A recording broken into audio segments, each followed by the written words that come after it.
I'm at this country park near where I live again today, where the dogs really like, and appropriately enough I'm thinking about Gaia, G-A-I-A, Gaia, which I have to say I find really irritating. I'm sorry to say that, because I know some people really like the idea of Gaia. I just find it maddening, I have to say. And I can't, I'm not nothing against the ideas which it represents. The James Lovelock, that whole planetary ecosystem, homeostatic, dynamic systems model of how the planet works. I have no issue with that. I think that's probably accurate and fascinating. The idea that the planet is a kind of homeostatic and autopoietic system in which the different regions of the planet are kind of analogous to different organs almost, and they're you've got this rainforest doing this particular action, and this set of mountains and the rainfall in these mountains doing this thing, and these ocean currents are driving this part of the system. I quite like all that. I think that's really fascinating. It's just this calling it something I have a problem with. And I can kind of see some reasons why you might want to do it. It kind of to say that if you're a farmer you should never name your animals, because if you name them, it becomes much harder to slaughter them when the time comes, because that naming gives them a personality, and you start to build up systems of attachment. So I can see for that reason why you might want to give a name to a planetary system, if you wanted to, for ideological reasons, for example, to mobilize that sense of attachment making, get us all to feel a bit more as if the planet is our pet, is our personal pot-bellied pig, you know what I mean, that we wouldn't want to slaughter, and perhaps take more care of it. I can kind of see the logic of that. I don't know, it just feels a bit infantile. I mean, that's the kind of, it seems to me that's the kind of strategy you use for children.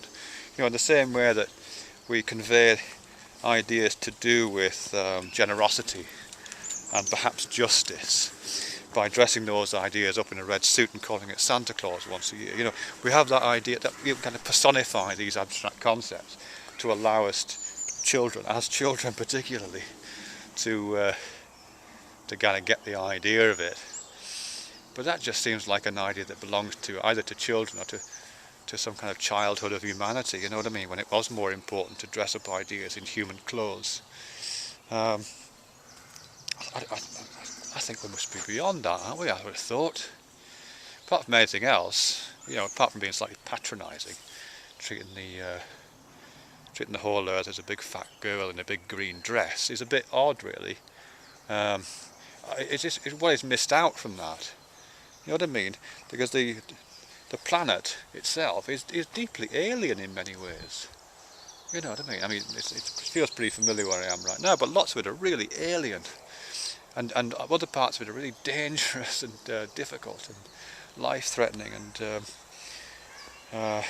unpleasant, and all that I think is kind of lost when you do the Gaia thing. I'm sure people who are into Gaia will deny that, say that's not the case, but I think it is. I think it's all a bit kind of pan-psychist, pantheistic, really, all that.